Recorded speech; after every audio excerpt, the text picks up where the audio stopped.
Howdy, y'all. Well, the podcast has been on hiatus over the winter because I was on vacation with Natty, and I decided we should focus on certain time-sensitive projects, namely the Gargoyles retrospective, which will premiere after I'm done covering the Little Mermaid series.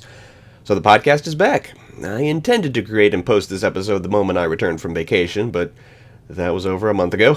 Clearly not back in the rhythm yet. I'll get there. First thing I need to acknowledge, for the first time in several months, the channel has a new subscriber. Please welcome my 12th subscriber, Epic Punslinger, who I learned from their eventual comments is in fact Sassy Mouse, someone I've been acquainted with from my fanfiction career for several years now. Now, I'd like to welcome her to the channel, but it seems she's watching the podcast episodes one by one and is on number 2 now, so she won't get this welcome message for a good long time, judging by how long it takes her to get through my fanfictions. Then again, it's easier to listen than to read, but since she joined my subscriber list, she has also joined the official TAPAS and Stuff team, in that I gave her the Discord link, and we talk there now. Oh, and you know what else I got? A 13th subscriber. Don't know who it is, didn't get a notification about it, but I hooked another one. Yay! Hello, subscriber number 13, thanks for joining. Let's see, well, at the beginning of my vacation, so like 2-3 months ago, it was announced that a new video game would be coming out soon, Dark Alliance. It will star Dritz Doerden and the Companions of the Hall, so I have mixed feelings about that. Obviously, I love those characters. I wrote a musical about them, but I feel down about the video game stealing my musical's thunder. I guess I wanted my unlicensed parody musical to be the mainstream comeback of these characters, but, I came around. The Companions of the Hall getting a lot of mainstream exposure can only increase the appeal of my musical about them. Gotta make it, gotta get it done, yep. And, hey, now's as good a time as any to advise you to check out the Tapas and Stuff Productions website, tapasandstuff.com, if you haven't already. It's a good guide to my projects, past and future, and the people I've been working with. Note to self, link to website in every podcast from now on. I'm never going to remember to do that. As far as the podcast goes, I've taken 2 pieces of advice from my good friend Christine. First, I'm giving up on trying to post every single day. That drove me stark raving mad. I'm going to shoot for twice a week until I'm all caught up, at which point I'll go back to once a week. It's going to be great. Secondly, I'm switching around the order of the segments. It's always felt weird to me that the segments basically go from shortest to longest, so I'll be doing it the other way around from now on. Keys and Kingdoms is segment 1 now, so now you can just click away from the video once the Disney segment is over, instead of finding it in the description.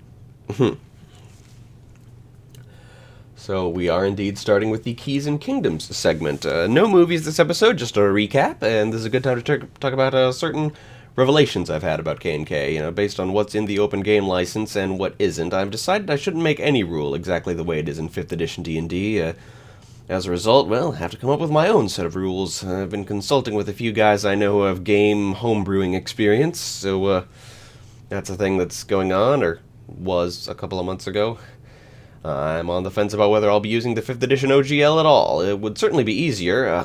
Basically, I'm panicking, but we'll figure it out. I think what we need to do is enhance class flavor by making every class or subclass feature gained involve a decision of some sort, rather than just a static feature being gained. We'll figure it out. Oh boy, I made it 3.5 minutes without a big yawn. I was up all night last night, just couldn't sleep, so decided not to even try. Something else I almost started. I made the decision to start rewatching every film I've done so far for the Disney thing. Not all the way through, just skimming through them enough to take notes on all the costumes, character design details, sets, and props. I figured that'll help me not only with K&K, but also Whirlwind, a long-running story I've been working on that's been set in my D&D homebrew setting, and I'm thinking of adapting it with a Disney-esque art style. So I started that, I did Snow White, but then a couple hours later, finding myself only 20 minutes into the movie, I realized, hey, wait a minute, writing down every tiny detail from every film, in fact, takes longer than just watching the film and jotting down notes, so, not gonna do that. I got as far as finishing Snow White, and, it was awesome, it was rewarding. Snow White has truly fantastic set and costume design, they really went all out, but, no, absolutely not. Not going to watch every film in the collection, not going to rewatch them. I've got enough shit to do. I've been assured that doing multiple projects at once is not the way to go, and I believe it. I'm going nuts trying to do everything at once, but I just can't possibly let go of a single one of the things I'm trying to accomplish, so I'll gladly let go of a superfluous addition to a project, such as that was. So back to just my original Normal plan, then. Today, a recap of the first segment of the Disney Renaissance. That was so good. Let's see what it had to offer me. Honey, I Shrunk the Kids. I kind of think this film was the nail in the coffin for the whole size-shifting mechanic thing I've been talking about so much. It can't possibly work. I'm not clever enough to figure it out. As far as the rules go in D&D, when a creature or object is grown or shrunk, it changes by one size category. Its height or length is either halved or doubled. Shrinking all the way down to 3/4 of an inch, there's just no possible way to accommodate that. That's way below tiny size, even way below fine size if I was still using that scale. Unless perhaps they're plot moments brought about by a legendary action, as in you just prepare a map ahead of time, as if the entire world is huge rather than just the main characters shrunken. Use all the giant bug stats and claim that they're normal bugs and you're just tiny. I can't say I'm super thrilled about that as a mechanic. Maybe it can be thrown into a published adventure or some such. The Little Mermaid, a bunch of ideas from this film. Starting with K&K being full of Broadway-style musical numbers to signify a renaissance, hopefully not limit myself to just the tiny little ditties of earlier Disney films, really hoping to find a good way to integrate musical numbers into Keys and Kingdom stories better than I have been. A ruling the seven seas sort of trident as a legendary magic item. We see the trident conjure storms, shoot lightning bolts, control the waves, in the end turn a mermaid human. A very versatile item for super high-level characters. Maybe put some significance into a fork and a pipe as imagery. Ceciliae, Ursula's race, as a humanoid race often interacting with merfolk. Gotta look deep into merfolk culture and look into the species and the instruments they play in under the sea. The polyps, the shape-shifted victims Ursula has hustled. They've got to be some kind of harmless yet sinister plant creature you can polymorph people into. Ursula's spell components as decor. Legally binding magical contracts, possibly needing someone's written consent to cast buff spells on them, might add a complication to combat in parties who have only just come together. Changes in bulk, how to make such things permanent, and modifying normal self-alteration spells since there are winged and aquatic and tiny and shape-shifting creatures as core options. Just gotta mull that over a bit, how that changes the basic magic system. Some classic Geese spells that are all about deal-making and lawyering your way out, always characteristic of Clements and Musker villains. The sorts of benefits a deal-maker might gain from taking somebody's voice. I discussed the disabling of spellcasting and, of course, the impersonation that happens in the film. Regardless, definitely got to think hard about fairy tale tropes and how to modify them to work under Keys and Kingdom's rules. That's super important. I'm going to leave that as a note somewhere. I'm more likely to see it. The revamping of verbal components, I've been thinking about how to pull that off. I recently rewrote a casting of the knock spell by having the caster say, "Knock, knock, let the devil in." Figure an Eminem reference would be apt in a musical universe. Perhaps in some disguise spells, mirrors reveal the true self, as seen with Ursula/Vanessa, and, well, despite what I said earlier about shrinking mechanics being nixed, going all one-winged angel in the style of Giant Ursula would be totally awesome, so we gotta do some kind of growth spell and just take it up to 11. DuckTales the movie. Pressure plate booby traps, classic DuckTales tropes, along with some equivalent to the Junior Woodchuck Guide, some sort of great big book of everything, and a bag of marbles. I guess D&D has ball bearings, those are basically marbles. Some sort of equivalents to Pompeii and Atlantis. Not the only time I've seen the destruction of both of those cities attributed to the same person's magical intervention. I guess they're often grouped together in the pop cultural landscape, even though one's real and one's fictional. Perhaps some sort of lost civilization to serve as mega-dungeons, one that ended in water, the other in earth and fire. A singular talisman, which provides the power of not only shape-shifting, but also genie command. That's a neat item. My note that magicians in kids' cartoons often use shape-shifting exclusively as their one and only power, an archetype worth thinking about. A big ol' heist scene with rigged tiles that sound an alarm, and also laser grids. And finally, the good old evil floating palace lair. The Prince and the Pauper got some ideas about what peasants do for a living, sell kindling, or perhaps, snow cones. And I reminded myself of an earlier rule I'd made about anthropomorphic animals to apply to natives here, that they have 5 fingers if their animal basis has fingers or toes, 4 fingers if not. The rescues down under, Australian flora and fauna, underrepresented in fantasy, Most fantasy is based on medieval Europe, and Africa and Asia are nearby, And if the author is American, they'll just be unaware of what American plants and animals you don't find in Europe, but Australian wildlife you just don't see in fantasy. And soon you won't see it in real life either because the entire damn continent is on fire. God, I hate living on this planet. Anyway, clever poacher snares, big rig vehicles, snakes can serve as riding mounts only to much smaller creatures, and then only in water, and a reminder not to restrict ourselves to animals that can be trained in real life. The Rocketeer, plate armor that provides propelled flight. That's an absolute must for this setting, for both Rocketeer and Iron Man reasons. Playing on the patriotism of criminals, I liked that moment, and otherworldly zeppelins, which I also mentioned in Flight of the Navigator, but this time they really were slightly more otherworldly. Slightly. They were Nazi zeppelins. The Nazis really had those. Beauty and the Beast. Elaborate curses performed by the Wish spell. I looked into the Wish spell, and it turns out that if you use it for anything other than replicating another spell, you have like a 1 in 4 chance of never being able to cast Wish again. That sucks, because I'm relying heavily on, like, using it for all the bizarrely specific curses that go on in Disney films. We'll see what we work out. A monstrous race called the Khalida that resembles the Beast. Inventor characters, possibly woodcutting machines. Enchanted furniture, intelligent animated furniture. I like the brief line in Star Kids Twisted that calls them demonic furniture. That's just a funny combination of words to me. I might roll with it. That sinister, spidery animated carriage. It's barely in the film, but my god, does it make an impression. And as far as wondrous items, we have the scrying mirror and, the enchanted rose. Should that, do something?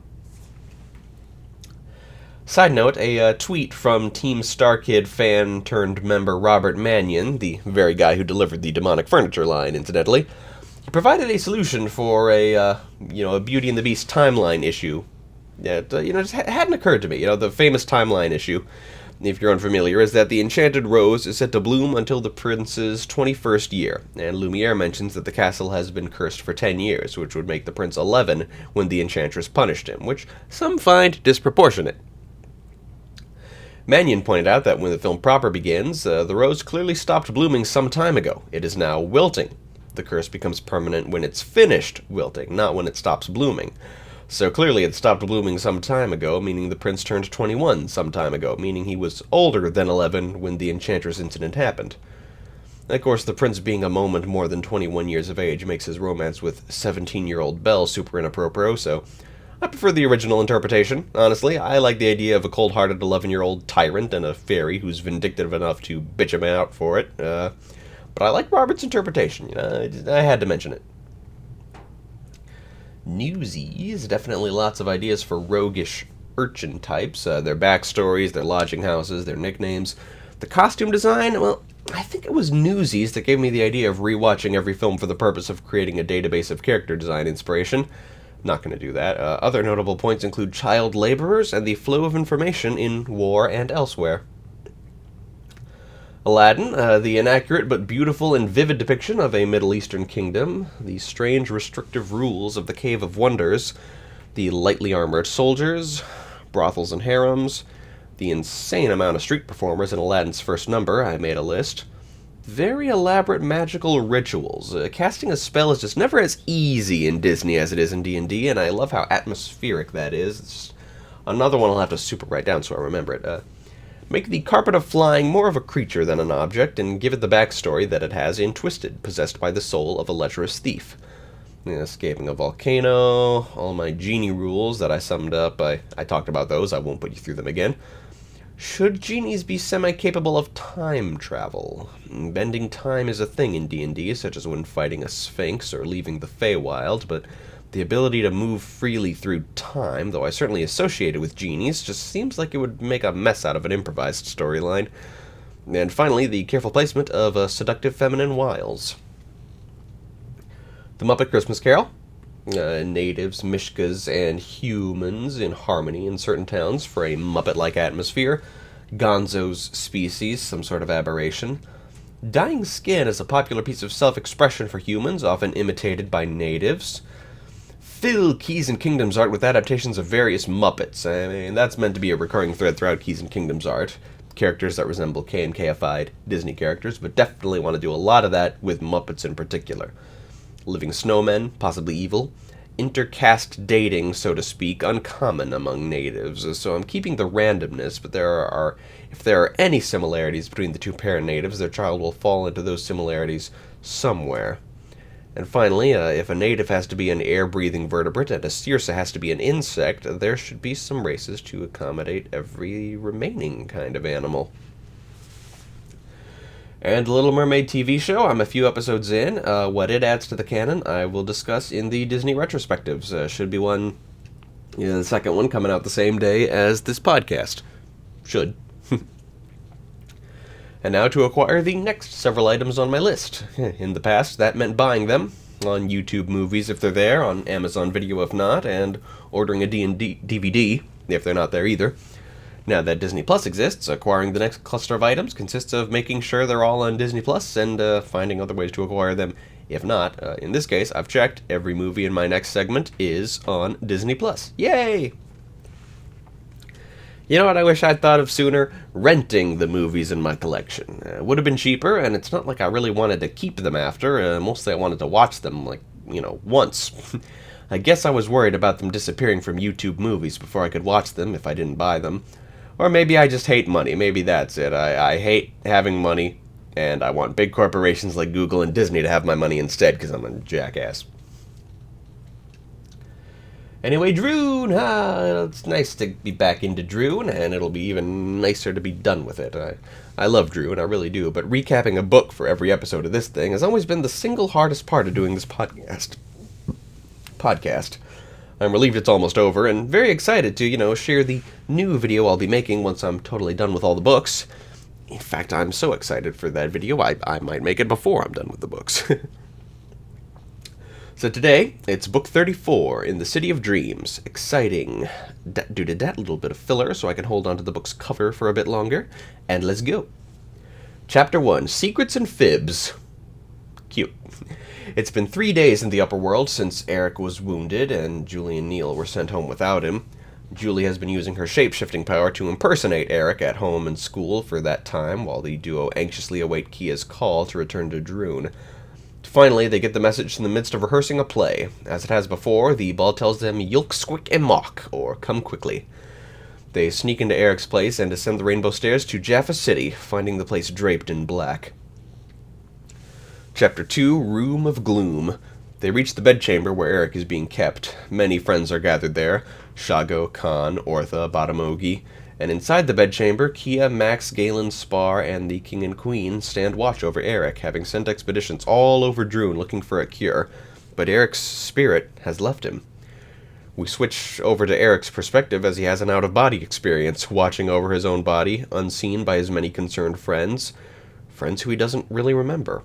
Spar can see him and tells him to visit Samarindo. Eric's body shouts out the name of the place. Chapter 3, To the Carpet.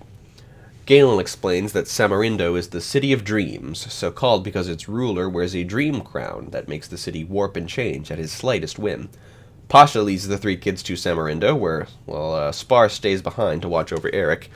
As they travel, Neil recalls the last time they've heard of Samarindo. It's the home of Sarla and Luma, the Giggle twins from The Mask of Malaban. I'm surprised you remembered that detail. They arrive in Samarindo and do some searching, difficult as it changes with every dream, the city does, and they encounter Sarla and Luma. The twin princesses explain that things have been rough in Samarindo since the dream crown was stolen from their father the Duke, and the castle has been taken over by wingwolves and fire dragons, all in service of some jerk. The city shifts once again, separating the heroes from the Giggle twins, putting them right in the path of a wingwolf captain by the name of Talon, who sets his goons after them. Chapter 4, Streets of Water. Meanwhile, the ghost of Eric wanders around Samarindo, not realizing he's a ghost, following the guidance of some sort of shadow. Scene break, his friends take cover from the wingwolves, not sure what creatures of Gaul are doing hunting them without any guidance from Ko or Gethwing. Neil scouts around and crosses paths with Eric's ghost, neither one recognizing the other. Eric starts walking toward the Palace of Dreams, where Neil catches up to him, recognizes him this time, but Eric, not recognizing Neil in return, zaps him with silver sparks, chasing him away, and enters the palace on the invitation of a sinister voice. Chapter 5, Going Shopping. Neil returns to the others, a magic mirror phone call with Queen Relna and Galen revealing that Eric's body is getting worse. Neil says he just saw Eric here in Samarindo. Galen realizes that Eric's dark side has been released by the weapon he was wounded with. Samarindo shifts with another dream, and Talon comes upon them. There's a little skirmish, and the gang find themselves at the shop of an old woman who seems to know exactly what's going on and what they need. She gives Kia a ruby necklace that will allow her to enter Eric's dreams. They take cover again as fire dragons pass overhead. Chapter 6. So Many Wings. Eric enters the Palace of Dreams to find it's Gethwing wearing the crown, freshly escaped from the underworld. Eric remembers his life only faintly thanks to his wound having put him into a death-like dream state. Gethwing thinks that Eric being struck with the ice dagger might have fulfilled the prophecy against expectations. After all, the sound of Zara's name has always caused those pains in Eric's chest. Eric may truly be one of the most important and powerful wizards in history. Gethwing gives the amnesiac Eric a new name, Prince Ungast, and some bitchin' new equipment. He sends Prince Ungast out to eliminate his former friends. Chapter 7, The Dream Crown. The hero's cover also includes Sarla, Luma, and their father, Duke Bula. Sarla and Luma have a giggle about the leader of the fire dragons being named Gondra, because that's an anagram of dragon. Haha. It's not even a good anagram, it's just a syllable reversal. As the Palace of Dreams begins to take shape into Gethwing's head, Kia easily realizes who's escaped from the underworld and is behind this. Bula leads the way to the palace, the only person who can navigate the City of Dreams, no matter how it changes. Gondra swoops down upon them, bearing Eric on his back. Chapter 8. Mirror, Mirror in the Hand. The heroes prepare to battle Eric, hoping to bring out his good side once more, while Bula and his daughters head into the palace to try to get the Dream Crown back. Kia theorizes that if she's to get into Eric's head and save him, she'll have to be wounded as he was.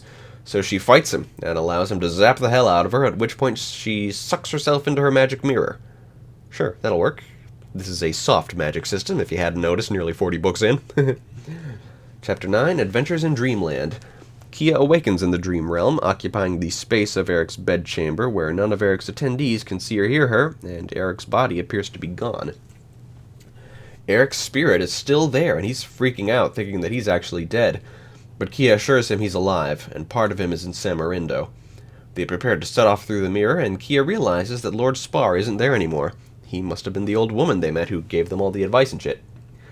Kia and Eric return to that woman's cart in Samarindo and find it is indeed manned by Spar. Spar spends an hour teaching Eric some sword fighting moves. Sure, an hour, that's plenty of time to learn to sword fight. Not like that could have been a factor at any earlier point in the series if you wanted this book to end on a climactic sword duel. Sorry, I'm not one of those swordplay fanatics, I just know you can't learn to do it in an hour. The series usually has better foreshadowing than that, is all I'm saying. The children could have been learning how to fight very early on. Chapter 10, A Special Boy. Oh boy, this book is so big in scope that I had forgotten that it isn't a special edition. That surprised me that this was the last chapter. And so Eric faces off with Ungast, as Gethwing and the other heroes watch. Epic sword duel between two guys who haven't held a sword before an hour ago. Doesn't last very long, which is a good sign of a realistic sword fight, I guess, regardless of skill level. The Ungast disarms Eric, so the other heroes step in, battle Talon and his wing wolves, fight scene, kind of goes all over the place, but it ends with Gethwing losing the Dream Crown and a building collapsing atop Eric and Ungast. Eric emerges from the rubble, and the rainbow stairs appear. With Gethwing and co. both defeated, Pasha and Bula wonder if Droon could actually be at peace. But soon it's clear, not so much. It's not Eric who emerged, but Ungast. Gethwing and Ungast fly off into the distance, disappearing into the Darklands. Well, that was the thrilling introduction of Prince Ungast. Where does it go? Nowhere, really. Ungast does not have very much screen time, but still, removing the main character from the equation for the final story arc was definitely gutsy. The Ericless dynamic of the rest of the series until the final volume definitely spices things up a whole lot. I have so much appreciation for this series, even though recapping and reviewing it is definitely an incredibly difficult part of the process of making this podcast, and feels a little worthless since I know nobody listens to the Droon segments. I mean, correct me if I'm wrong. Casting some new roles here, starting with Talon, the Hockoth Mall captain. I'm going to go with Kevin Conroy. He's considered the definitive portrayal of Batman, and does very little else as an actor. He just plays Batman in lots and lots of animated and video game titles. I'd give him something new. For Bula, the Duke of Samarindo, screw it, Steven Tyler. I like Steven Tyler. Special guest star for the win. By this point in the series, I was kind of casting every character who appeared, regardless of how small, and that included the old woman that Spar disguises himself as to help Eric. I went with Andrea Martin. And of course, Prince Ungast must be played by the same actor as Eric, which in my current fantasy lineup is Elizabeth Maxwell. I think I've mentioned that. Don't remember. Okay, let's return to Max the ICBG. Let's see, it's been a while. First, since I've done a fanfiction segment. I mean, it's been a while since I've done any segment, but the fanfiction is the part I have most trouble remembering, it seems. But anyway, Chapter 11 tells, from Nudge's POV, a date with Aaron. A walk through the park where they impulsively chase some pelicans around. Kind of a signature scene of these early days of my fanfiction career. Did this scene already happen in the three-way crossover saga? I don't remember. So Aaron asks about the numbers on the back of Nudge's neck, a tasteless joke about the expiration dates that were a big deal in early Maximum Ride books, and again, I've already forgotten whether this scene also happened in the previous story. I'm leaning toward yes, it did. Because she punches him and goes home and gets some comfort from Iggy, who agrees that it was in terrible taste, but thinks people going through puberty are so crazy anyway that maybe Nudge should hang on to him, give him another chance. Chapter 12, Max's POV. She has her date with Fang, and the moment Keegan walks in, Max just instantly stops suspecting her of anything. Instantly realizes Keegan is a true friend, not realizing that this is obviously the product of someone messing with her brain, because, well, that's how brain messing with works. After the date, she and Fang go back to the dorm and spend the night together. In the morning, okay, this is an absolute classic me joke. I've known 100% for ages that I'd have to do this joke in something original, so the joke is a guy and a girl have their first time together, and afterward, the girl is just soaking it all in, and the guy asks, "What are you thinking about?" And she replies, "Jeff Dunham. You know Jeff Dunham? He's not funny, like, at all." So, I just think that's a funny and cute way to punctuate a super romantic sex scene. Chapter 13, Albert and Felicia wonder if being ICBG is a good thing. Meanwhile, Jewel goes on some boat, kills everybody on board except for one Bridget Dwyer, a character Max doesn't like because she's an attractive redhead, and Max projects an attraction to Fang onto all such people. It's adorable, really. Jewel mentions that Max saw Bridget with one Mr. Chu, a slightly recurring villain from Maximum Ride. Max seeing Bridget with him. That was actually in the books, right? Not earlier in this story. I'm trying to remember if anything ever became of Bridget in the books, and I'm thinking no, she was ultimately a nobody. But in this story, she's a somebody, and she was the inspiration for the Iris character Lydia, so spoilers, I imagine Lydia will have some similar experiences to Bridget here in the story, so Bridget works for Jewel now. Next chappy. Chapter 14, Iggy POV. He hits his head on the door frame because he's gotten insanely tall. Was that a thing in the books that he's tall, or was that purely a this fanfic thing? I don't recall. Total is briefly there. I do not like Total, but what kind of fanfic writer would I be if I wrote him out completely, yeah? He's planning his wedding to Aquila, and I'm realizing, looking back, that a talking dog being in a relationship with a non-talking dog is just fucked up. Albert and Felicia bust in, awesome fight scene from the blind guy's perspective, the duo get knocked out, and the flock decide to hang on to them, see what their deal is. Chapter 15, Max explains that part of the whole bird DNA thing that makes her, non-human in more ways than just having wings. She's non-human at the cellular level, as to paraphrase something I think she'd say. It includes the detail that her period comes every 8 days, so there's some Max with PMS hijinks, and I think the whole reason I included that unbearably brief cycle was because I didn't want to write a pregnancy story, I wanted to write a having a baby story, so more on that later, but yeah, nothing of value in this chapter. Moving on. Chapter 16, okay, this one is fun, this one is clever. Max and Fang are doing some kung fu sparring while talking about what to do about the emotional issues of Nudge and Iggy. That's pretty awesome. And when Max seems about to win the battle, Fang seduces her and they have sex. Chapter 17, so this is a fun way to take advantage of the medium. We get a scene of Nudge and Aaron on a date, told in the third person, and after a bit of that, Iggy explains that he's the one narrating, and he can hear all of this because he's stalking them. Aaron starts tickling Nudge and refuses to stop despite her pleas, so Iggy bursts out to save her. And Nudge is grateful, and the pair of them fly home together and then make out. Chapter 18. It's 2 weeks later, and Felicia and Albert are finally waking up. Yeah, usually when you're unconscious for that long, it's because you're dead. We get an appearance by Balthazar and Maddie, characters who did absolutely nothing in the three-way crossover saga. They were just some vampire bodyguards, and here they're non-vampire bodyguards who, as far as I can tell, do absolutely nothing in this story as well. Dr. Martinez calls them the best bodyguards that Toledo has to offer. Okay. There's a flashback to when Nudge and Iggy first told Max that they were dating, and Max explains that in the intervening 2 weeks they've been making out like crazy, but not having sex because Iggy has mutant self-control. Okay. So Albert and Felicia beg Max to run away, and right at that moment, Jewel turns up to rescue his colleagues in his way.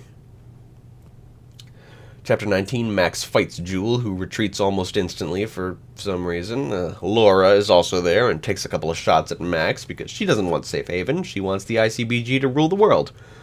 Laura fires a warning shot across Max's belly, and Max, who has apparently learned she was pregnant during the 2-week time skip, kills Laura for it. Chapter 20, the big guy wonders how to cope with the loss of 3 of his people, 1 dead, 2 defected. Jewel, meanwhile, burrows his way into Mr. Chu's underground lair, kills a bunch of bitches, and takes control of Chu's operation. Okay, that was dull. I hope the second half of this story is more engaging. Segment over. Well, thanks for joining me for another episode.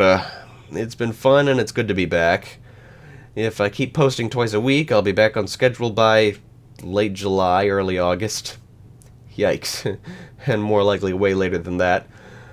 C'est la vie. I can handle being behind schedule for over 6 months. Yeah. I'll catch up eventually. I can handle it. So, see you later, folks. Bye.